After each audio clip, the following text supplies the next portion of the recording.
আল্লাহর পয়গম্বর বলেন, আমার যে উম্মত আমি নবীর আদর্শ পাওয়ার পর আমি নবীর আদর্শ দিয়া তার জীবনটাকে চালাইবে, তার জীবনটাকে পরিচালনা করবে।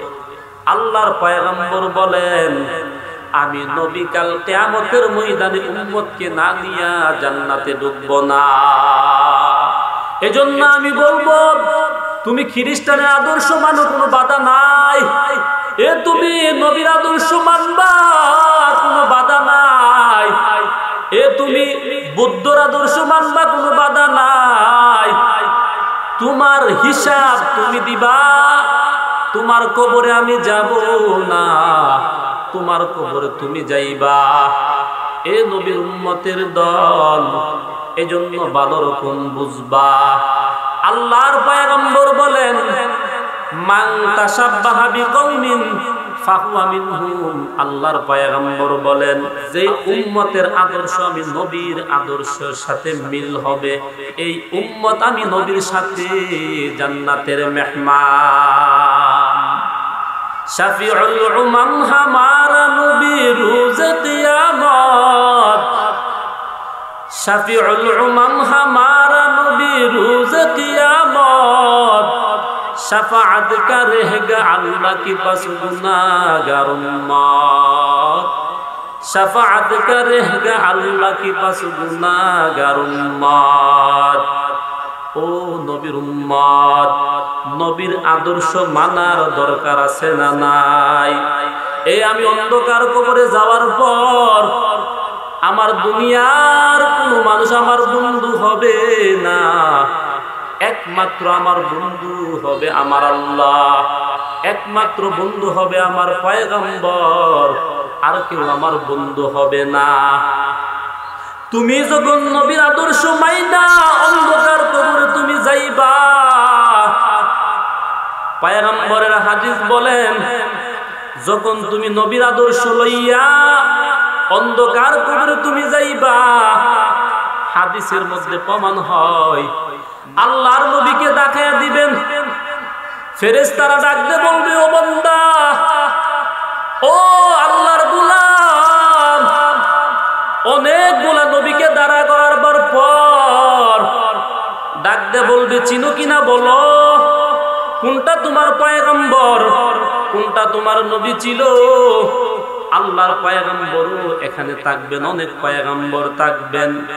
দেখায় দেওয়ার পর যেই বন্দাটা নবীর সুন্নতটা মানবে না, যেই বন্দার মধ্যে দুনিয়াতে নবীর সুন্নতের আমল ছিল না, ওই বন্দাটা নবীকে দেখার পর ডাকতে বলবে, লাদ্রি, আমি নবীকে চিনি না, আমি নবীকে আমি জানি না।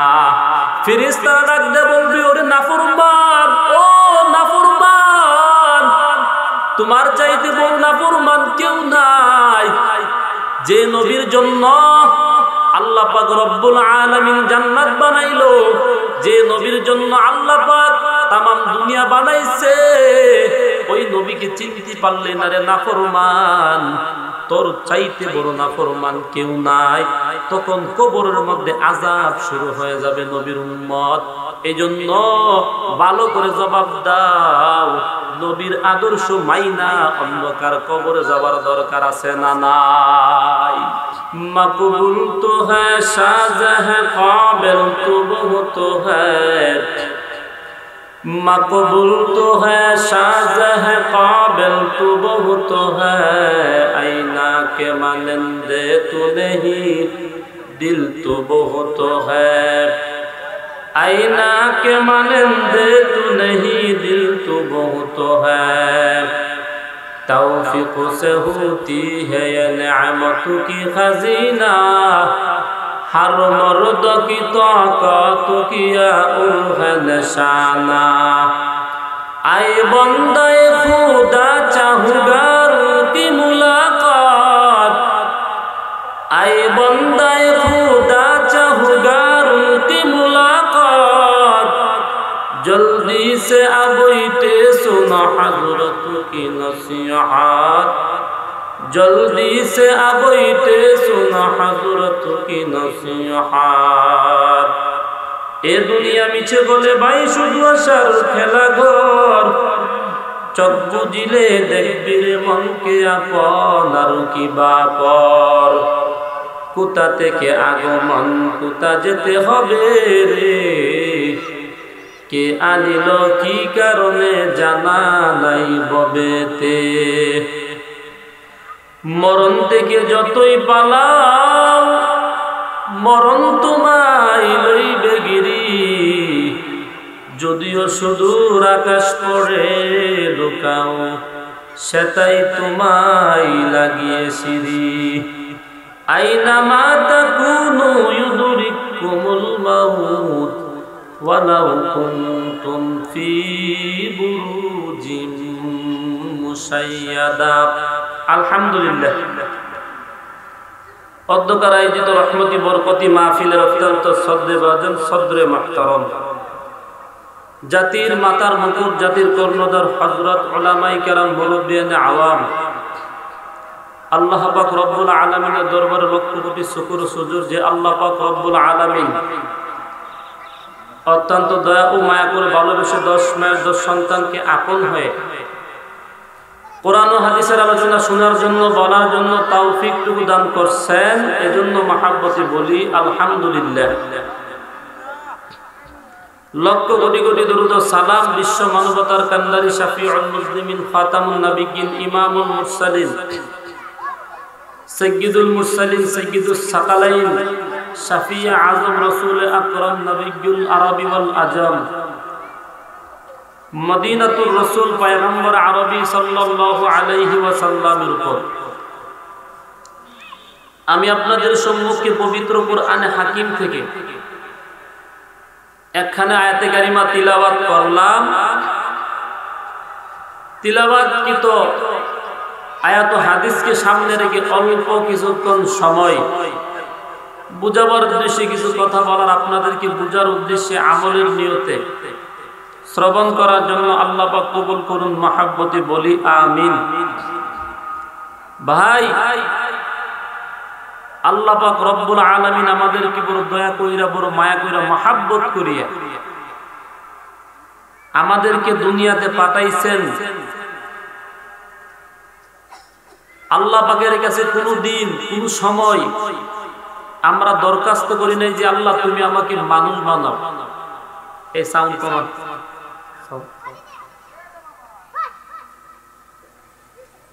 আল্লাহর কাছে কথা আমরা বলি নাই।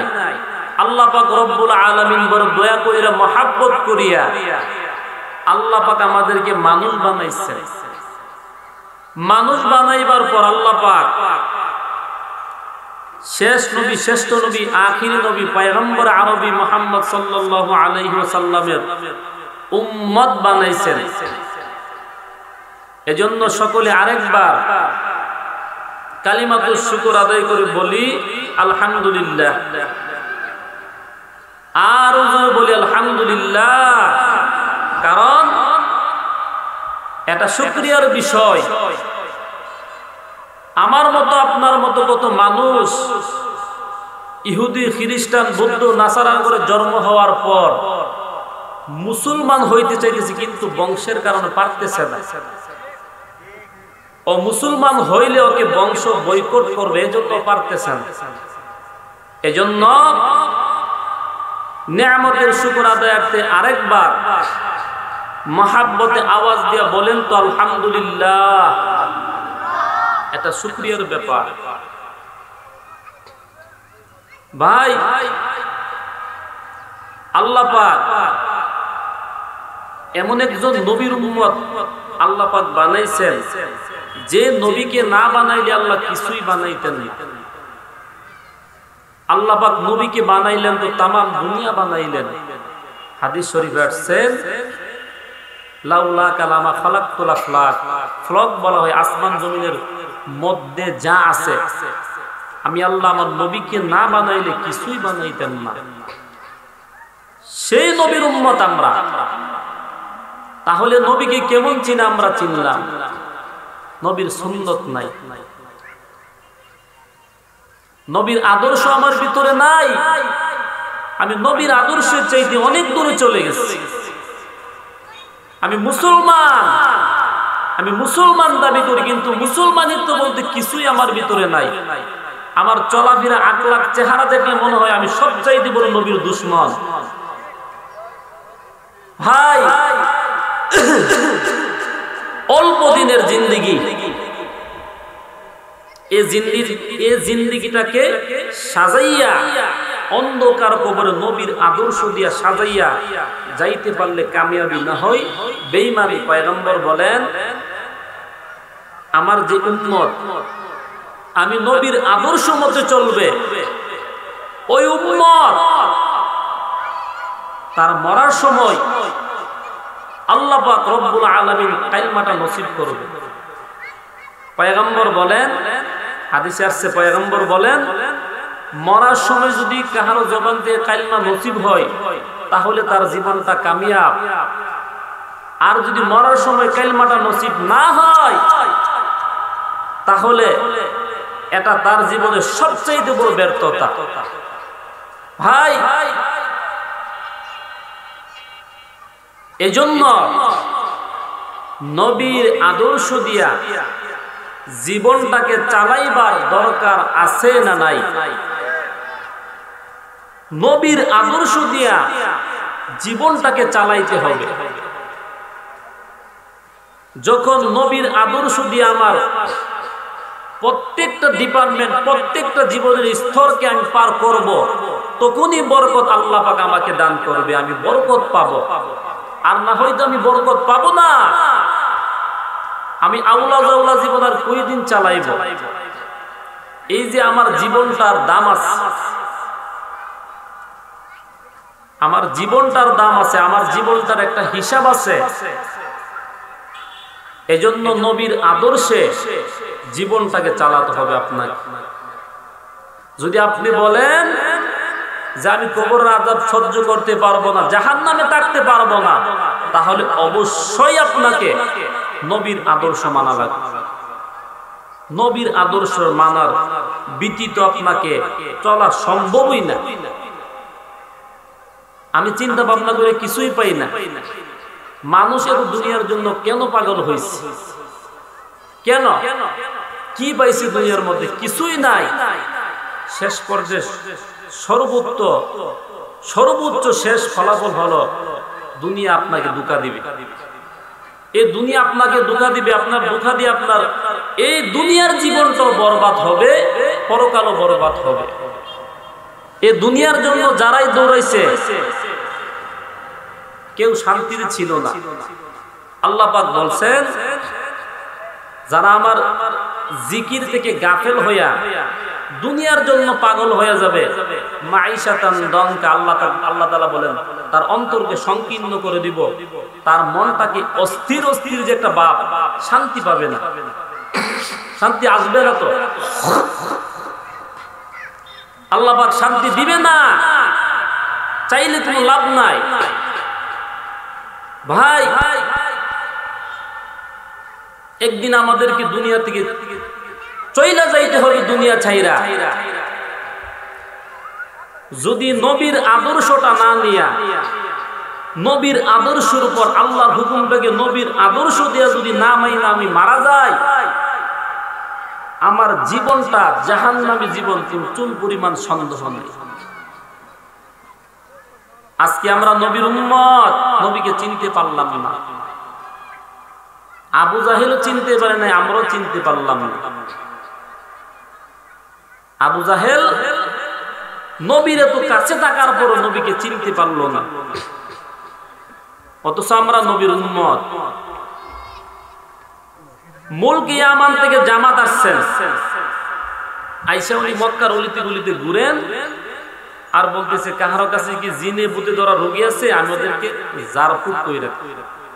জামাত যখন এই কথাটা বলতেছেন, আবু জাহেল কথাটা শুনছে, শোনার পর বলে, জামাত এদিকে আসি, আমার বাতিজা যে মুহাম্মদ, ওরে মনে জিনে বর করে, বর করার পর কি শব্দ যে বলে, শব্দগুলো তুমি শোনো।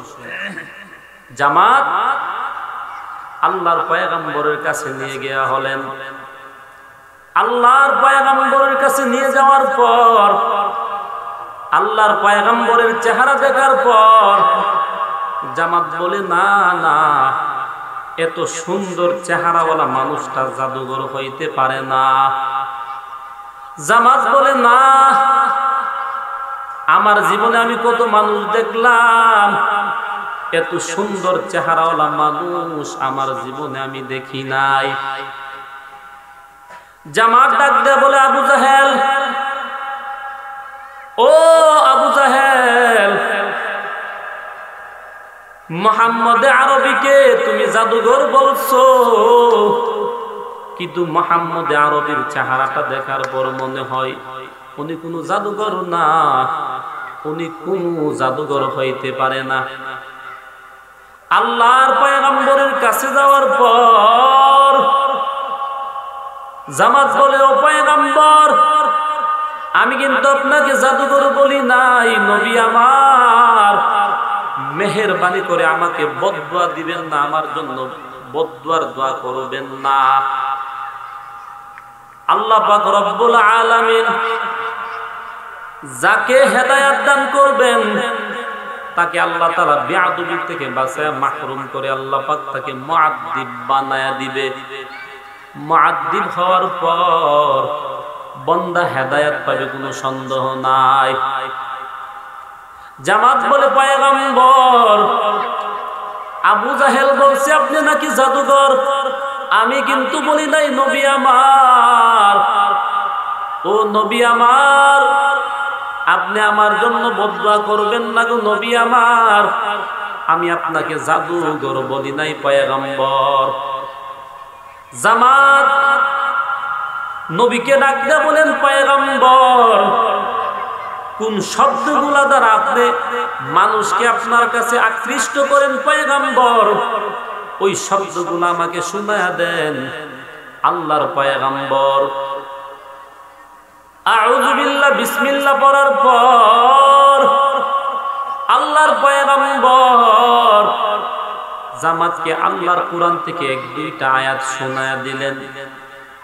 জামাতকে কোরআনের আয়াত শোনায়া দেওয়ার পর জামাত ডাক দিয়ে বলে, মুহাম্মদ, ও মুহাম্মদ, তোমার জবান থেকে আরবি কালাম শোনার পর আমার দিলে বড় বিশ্বাস হয়ে গেছে। মুহাম্মদ, ও মুহাম্মদ, ভালো করে বুঝো, ও মুহাম্মদ, আমি শুধু সাধারণ কোনো মানুষ না, আমি তাওরাত কিতাবের বড় আলেম। ও মুহাম্মদ, কোনটা জাদুর শব্দ, কোনটা বরকতের শব্দ, ওইটা আমার চাইতে ভালো কেউ বুঝবে না। জামাত নবীর কাছে ডাকবে বলে, পয়গম্বর, ও নবী আমার, কোনটা বরকতের শব্দ, কোনটা জাদুর শব্দ, ওইটা আমার চাইতে ভালো কেউ বুঝবে না। ও পয়গম্বর, আমি তাওরাত কিতাবের বড় আলেম। আবু জাহেল ডাকতে বলে, কি ব্যাপার? জামাতকে আনছিলাম জিন ছাড়াবার জন্য, এখন জামাত দি মুহাম্মদের কাছে মুরিদ হইতে লাগলেন, বিষয়টা বুঝলাম না। বেড়া দিলাম হেদকে বাঁচাবার জন্য, এখন বেড়াই দি হেদকে খাওয়ার বাপ।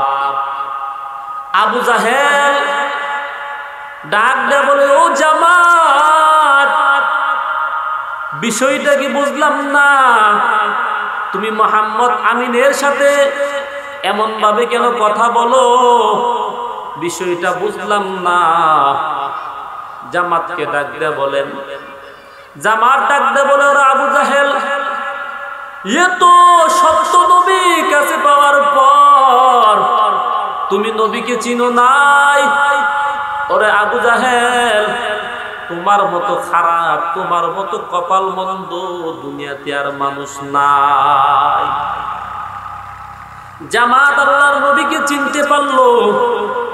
জামাত আল্লাহর নবীকে চিনার পর আল্লাহর নবীকে ডাক দিয়ে বলেন, পয়গম্বর, ও পয়গম্বর নবী আমার, আর দেরি করলাম না, হাত বাড়ায়া দিলাম, মেহেরবানি করে কালিমা পড়ায়া মুসলমান বানায়া দেন।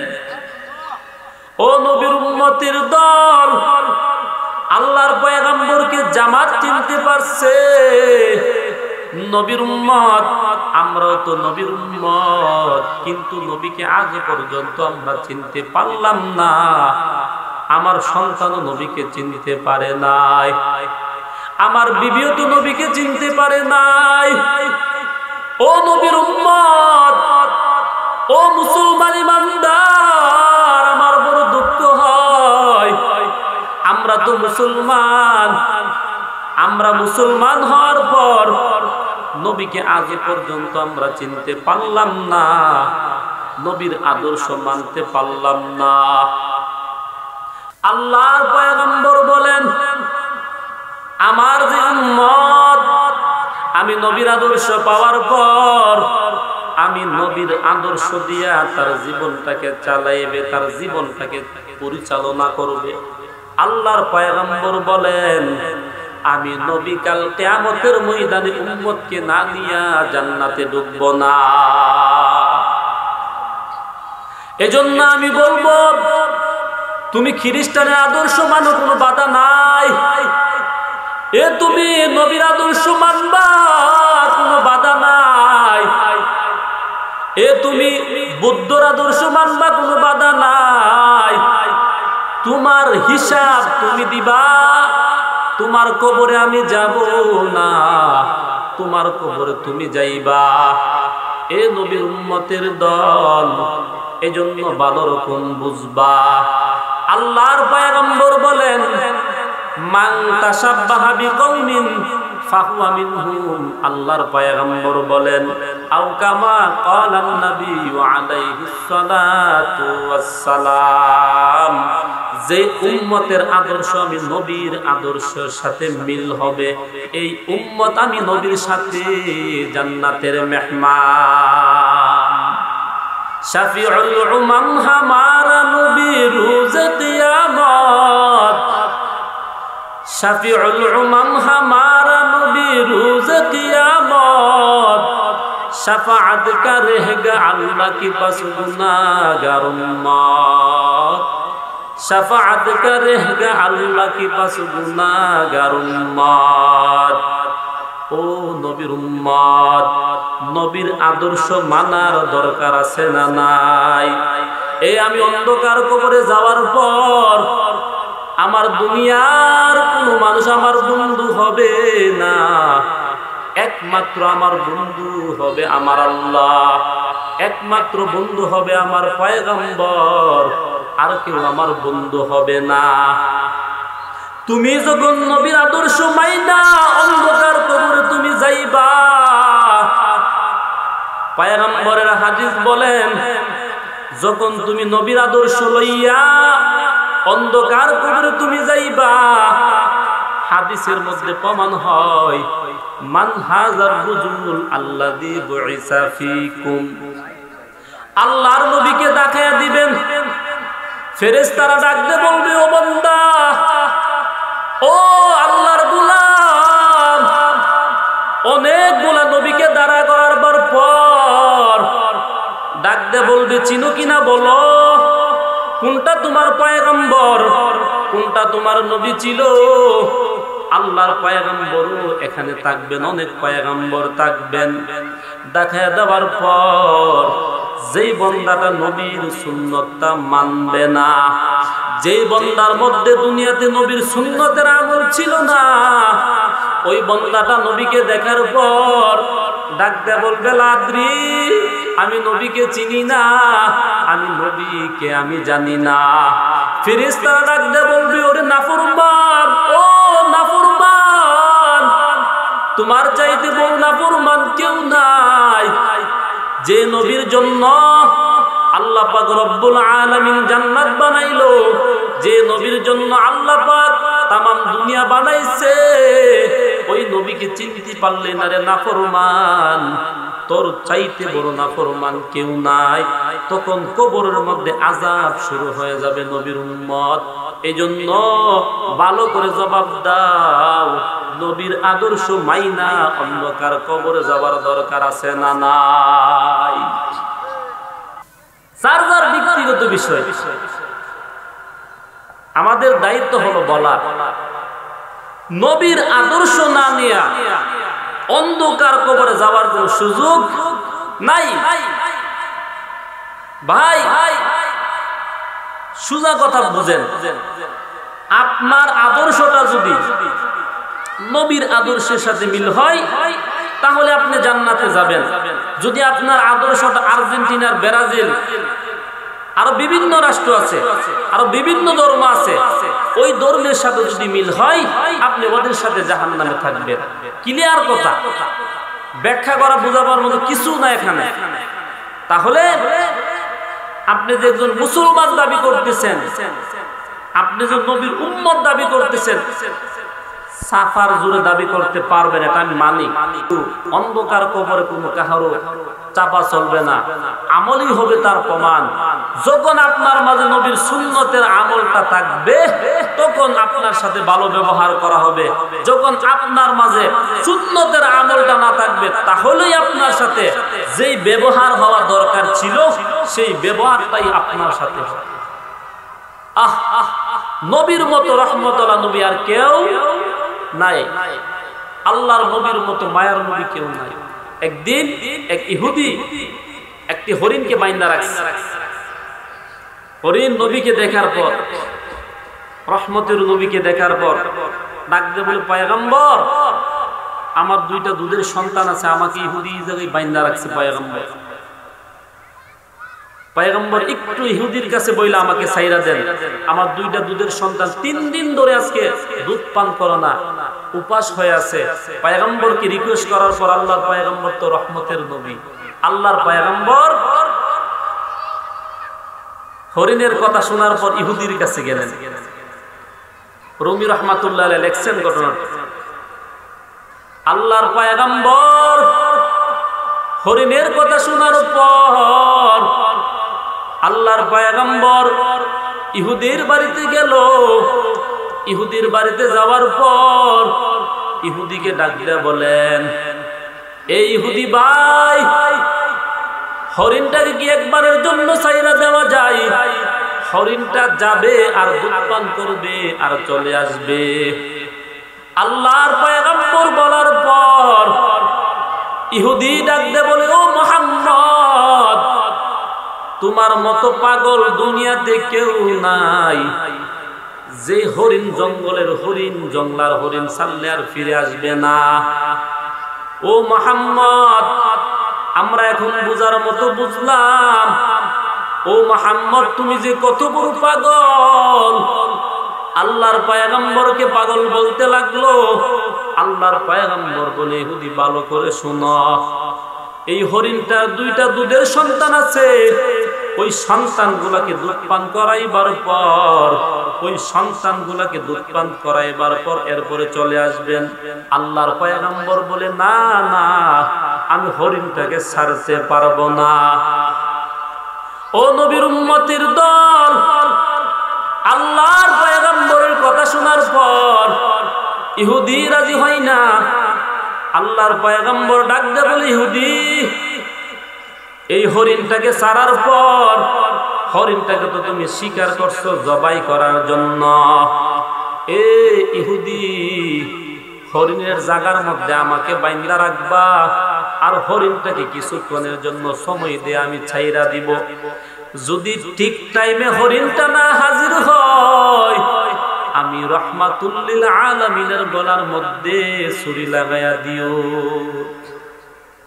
আল্লাহর পয়গম্বর কথাটা বলার পর, ইহুদি কথাটা শোনার পর, ইহুদি বলে, মুহাম্মদকে মারার জন্য কত সিস্টেম করি কিন্তু পাই না, কিন্তু আজকে পাইলাম, আজকে আর সিস্টেমটা ছাড়বো না।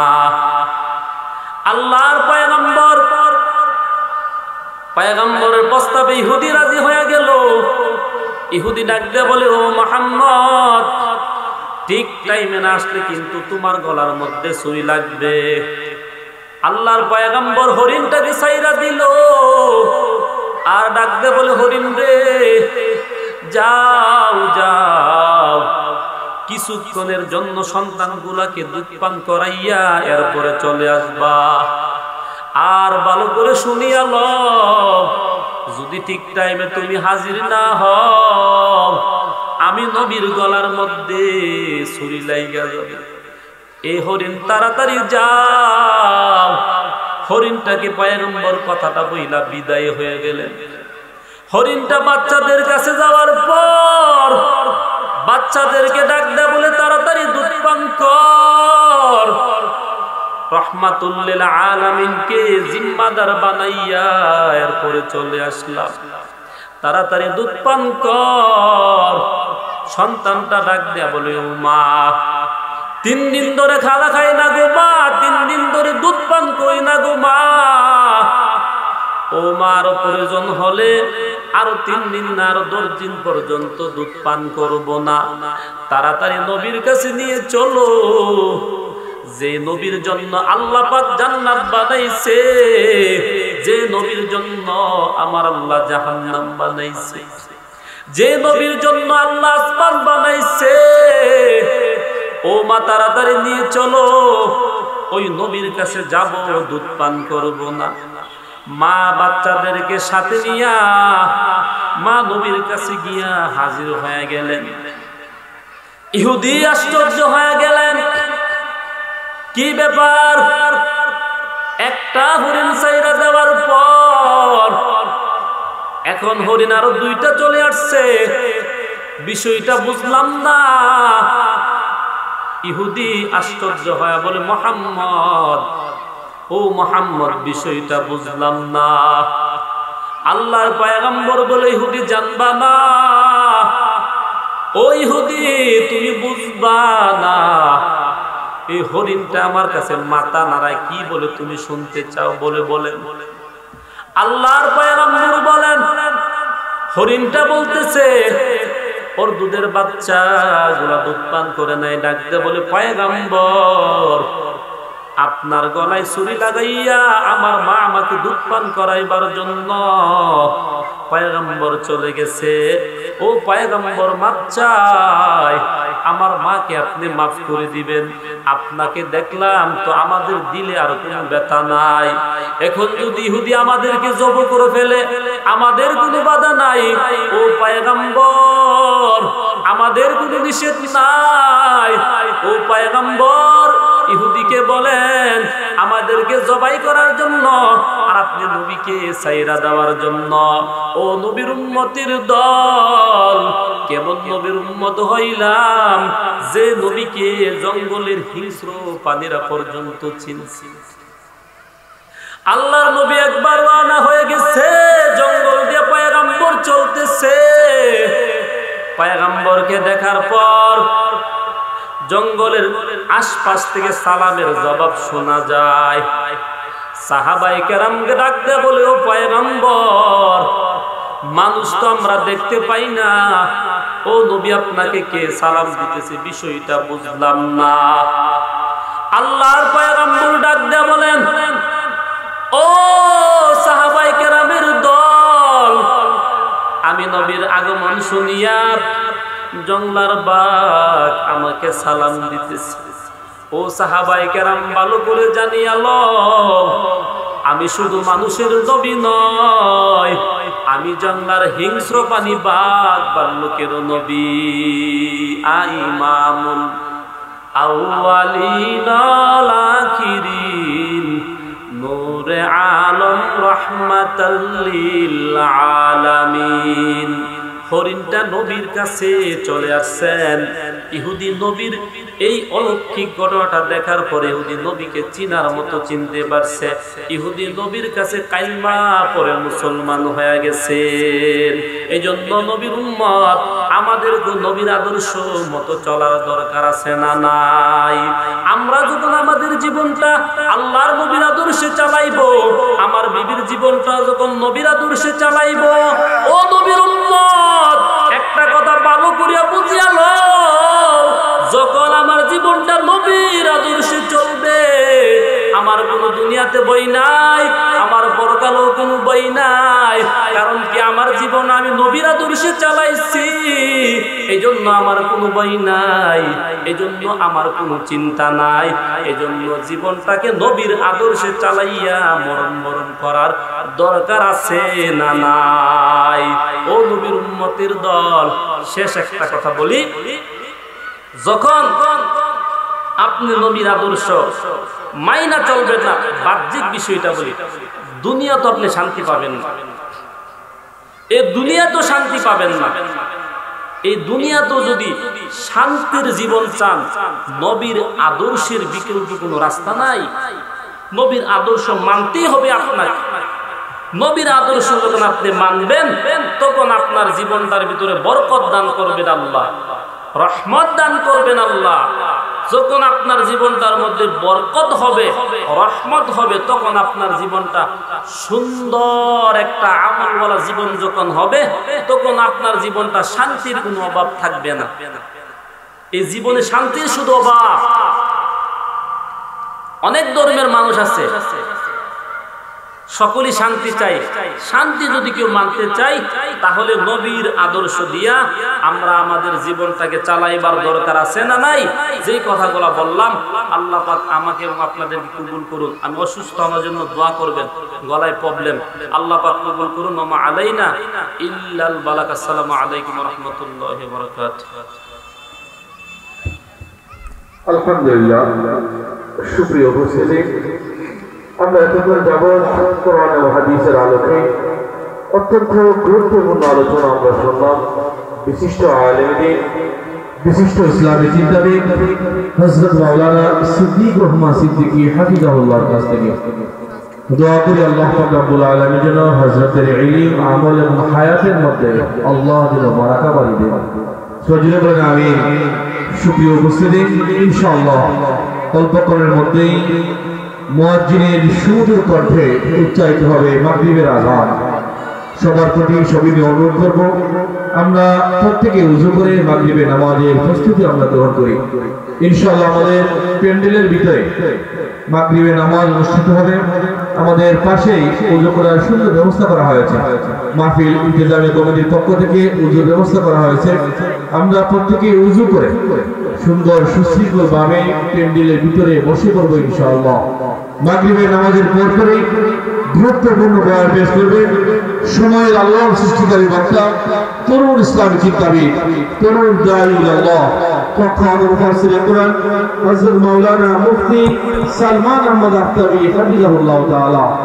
সুপ্রিয় সুনামগঞ্জবাসী, আজকে আমাদের নবীনগর ভিলফুল ফজল ইসলামী যুব সংঘের মাহফিলে প্রধান অতিথি হিসেবে শুভাগমন করবেন বাংলার সুর সম্রাট, উপমহাদেশের প্রখ্যাত মুফাসসিরে কুরআন, তারুণ্যের আইডল, এদেশের লক্ষ লক্ষ তাওহীদ জনতার হৃদয়ের স্পন্দন, আমাদের আবেগ অনুভূতি ভালোবাসার এক প্রিয় কোরআনের পাখি হাফিজ কারি মাওলানা সুহাইব আহমদ আশরাফী দামাত বারাকাতুহু আলিয়া।